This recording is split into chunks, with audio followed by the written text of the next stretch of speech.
Hello, everybody.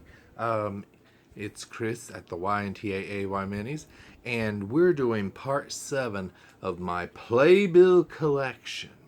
Um, I thought, oh, we're going through these so slowly, but some of you have been very nice and have said, keep doing them. So we're continuing with the trip that I took, and the last video I told you I had 3 more shows that I saw on that trip.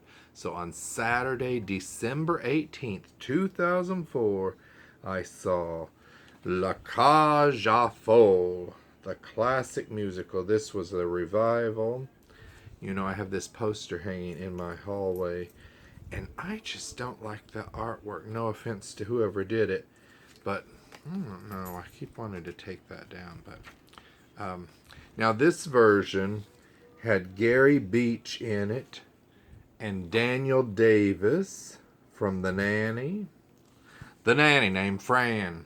Gavin Creel was in it, and Angela Gaylor, and the great Ruth Williamson. And I was slipping through the other pages. I wish they wouldn't separate the cast like that. And look, Brian Batt of Jeffrey fame and other things was in it as well, and so many others. You know, it's a very good show. This wasn't my favorite production I've ever seen, and this was at the Marquis Theater. Then I saw Little Women. I saw this at the 3 o'clock Sunday matinee on December 19th, 2004, which is my sister's birthday. Not the year. Well, every year is her birthday, December 19th. So Little Women had Sutton Foster. You know, it's based on the classic novel Little Women by Louisa May Alcott. And I must say, here's that page.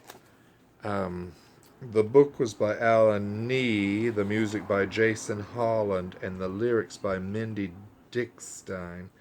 It had Sutton Foster in it as Jo, and Maureen McGovern as Marmee. And yeah, Janet Carroll was in it. And I must say, I didn't know what to expect from Little Women, and I really enjoyed this show. And I've listened to the cast recording. I can't find that page that has all their pictures. I'm sorry. Wait, here they are.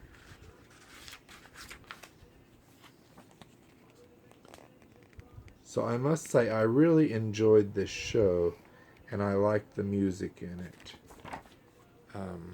The poster, the artwork is very simple.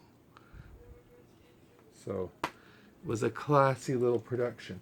Now, I also saw at the 7 o'clock performance that same day, December 19th, at the, oh, and by the way, Little Women was at the Virginia Theater, which is now the August Wilson Theater. And then I went to Mamma Mia that night at the Cadillac Winter Garden Theater, home of cats. And I saw Mamma Mia. Uh-oh, look what fell out. My favorite things. Okay, I think it's all right. It's smaller ensemble roles, so none of the superstars of the evening were out. This was on the inside. Isn't that cute? It says it's the perfect holiday treat.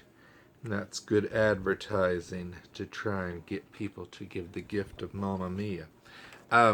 You know, I saw this show many times before this, but I had to go because I love Carolee Carmello. If I'm in town and Carolee Carmello is in a show, I will rush out and see it. Sarah Kramer was in it. Liz McCartney, who was in Taboo. Judy McLean. The wonderful Daniel McDonald was in it. Oh, yeah. Love ABBA. When I was a little kid and I had the K-Tel collection of ABBA music, I used to play, I think it was called ABBA Gold or something like that.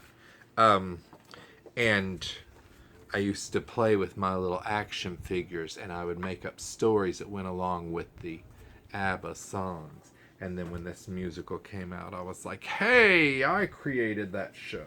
Now I saw one more show before I went on home to visit my family in West Virginia that Christmas. It was Good Vibrations. It was still in previews, I believe, at the Beach Boys musical. It was at the Eugene O'Neill Theater on 49th Street. I paid $91 for this thing, and it was a piece of crap. I'm sorry. I mean, it was in previews. It may have been the first night of previews. I'm not sure. I'll have to check on that. It wasn't ready for people to see yet. It feels like the show ended abruptly. Something broke down and they had to push the set off with stagehands. And the music of the Beach Boys, who doesn't love the Beach Boys music? The songs were forced into a story. It didn't really make that much sense. Titus Burgess was in that. Janet Dakel, am I saying her name right? Who was in Wonderland. I have that poster over there. Yeah, Chad Kimball was in it. You know I'm a big Chad Kimball fan. I don't know. This show was not my favorite, but I do love Beach Boys music, and that poster artwork is very nice. So, nice try. Now, I didn't go back to Broadway until May 27th of 2005, and that's when I saw The Glass Menagerie. This was the one with none other than Jessica Lange, and she was playing Amanda Wingfield, and Christian Slater was in it as Tom Wingfield. And guess who was playing Laura Wingfield? Sarah Paulson, who has become a huge star since then. The Gentleman Caller was played by Josh Lucas, who has been in films. And, yes, so Tennessee Williams, The Glass Menagerie. Marvelous play. So that was a nice way to start that little trip. And then I went to see, and that was playing at the Ethel Barrymore Theater, which is one of my favorite theaters. That's where The Life played. Then I went to see on the Saturday the 28th at 2 p.m. I went to see the 25th annual Putnam County Spelling Bee, which was at Circle in the Square Theater.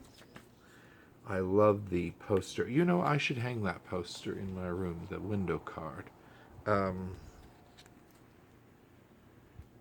You know, it has music and lyrics by William Finn, who's one of my favorites. Book by Rachel Shankin. And it had a really good cast. It had Derek Baskin. Jesse Tyler Ferguson of Modern Family was in it. Pre-Modern Family. Dan Fogler. I always want to say Folger, but it's Fogler. Celia Keenan Bolger, Lisa Howard. So many good people. Really love the 25th annual Putnam County Spelling Bee. Then I saw an off-Broadway show called The Musical of Musicals. The Musical. This was at Dodger Stages. Here's the ticket. This was a Saturday, May 28th. Are these out of order? No, it's not out of order. This was a 4 p.m. show, which is very rare. So I saw Spelling Bee at 2, and then I hightailed it because this was a shorter show. I hightailed it and squeezed in this off-Broadway show at 4. And then I did an 8 o'clock show as well.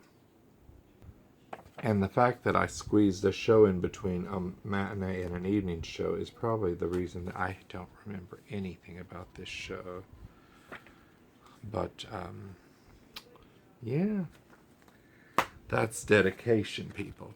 Then that night, I hightailed it to the Lyceum Theater. That's where Title of Show opened on Broadway. And I saw Steel Magnolias, the play. You know, it had a really good cast. This is, of course, I always loved the movie, Steel Magnolias. This was the original play by Robert Harling. And it had an amazing cast. It was directed by Jason Moore, who did Avenue Q. And it had Delta Burke. It had Christine Ebersole, Rebecca Gayheart, and Marsha Mason was in it. Lily Rabe, is it Rabe? I think so, who later did American Horror Story.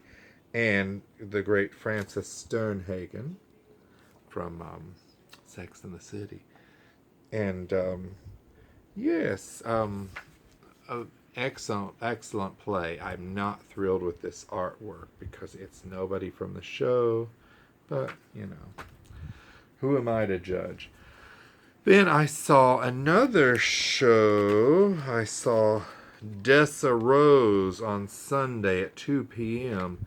This was up at the Mitzi E. Newhouse Theater at Lincoln Center. Here's Dessa Rose. And Dessa Rose features LaShawns and Rachel York.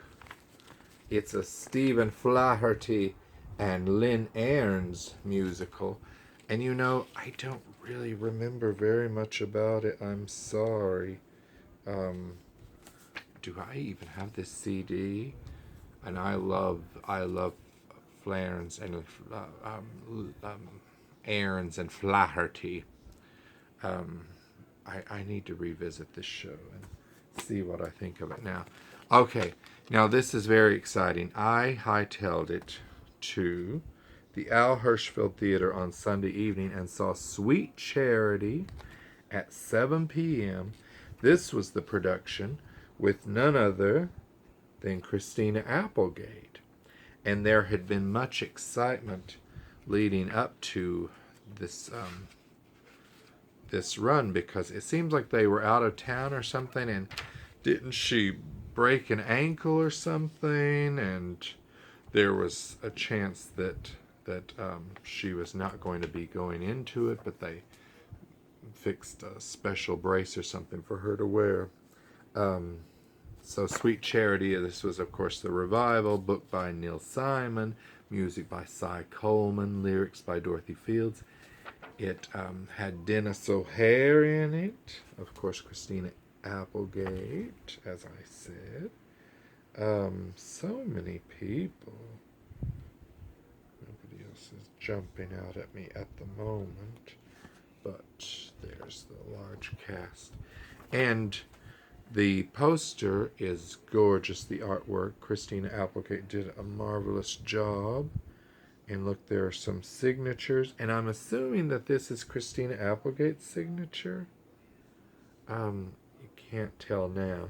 You know, after all these years, you forget who you met at the stage door if you really didn't have that kind of a memorable encounter, like the time that Jane Krakowski sort of was like, when I told her that I loved her on Search for Tomorrow, the soap opera. And when I told Molly Ringwald that I came all the way from LA to see her in Tick Tick Boom, and she was like, you remember those things. Okay. Next, I saw Altar Boys.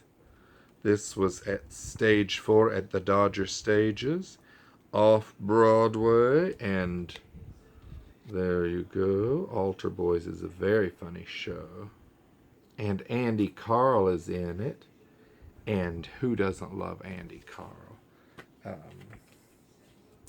So next on that same trip on May 31st, I saw The Light in the Piazza. This was at the Vivian Beaumont Theater at Lincoln Center. And here is the playbill. The book was by Craig Lucas. It's based on a novel. The music and lyrics is by Adam Gettle. Victoria Clark played the mother. Kelly O'Hara plays the daughter, Clara. Matthew Morrison is the Italian boy that she falls in love with when they're on their vacation. And this is one of my all-time favorite scores.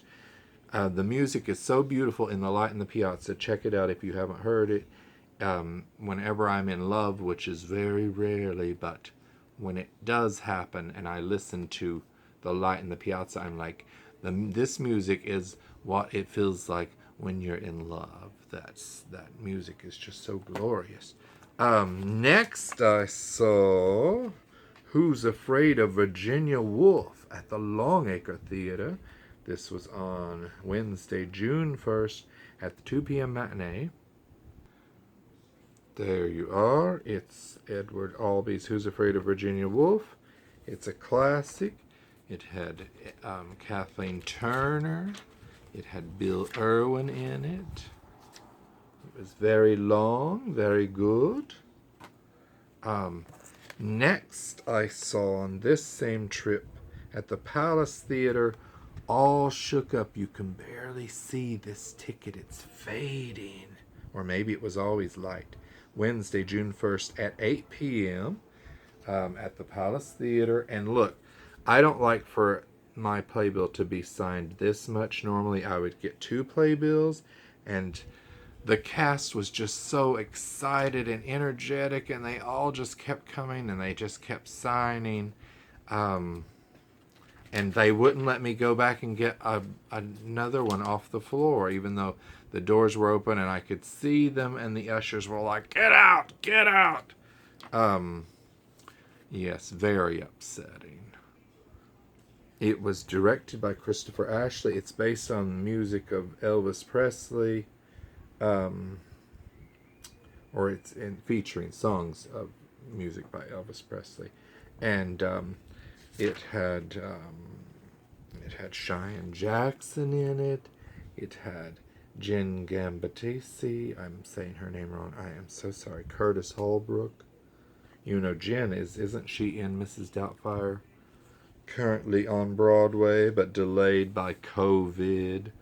Yeah, so a really fun show, but the playbill, you can barely see the image for all those signatures, but that's fine. And finally, on that trip, I saw Dirty Rotten Scoundrels, the musical. And this one I did get 2 playbills because I learned from the other one to get signatures on one and have a perfect, pristine one. So, of course, this had John Lithgow in it. It had Norbert Leo Butz, Sherry Renee Scott. I'm sure they all signed it. Joanna Gleason, Gregory Jabara. The music is marvelous. It's by David Yazbek, the music and lyrics. It's based on the film. And yes, Dirty Rotten Scoundrels. Great artwork. It hangs in my living room, the window card.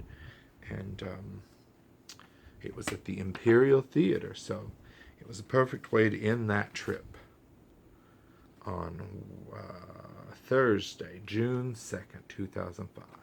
Okay, I have more to talk about, but we've been talking a long time, so you'll just have to wait for part 8.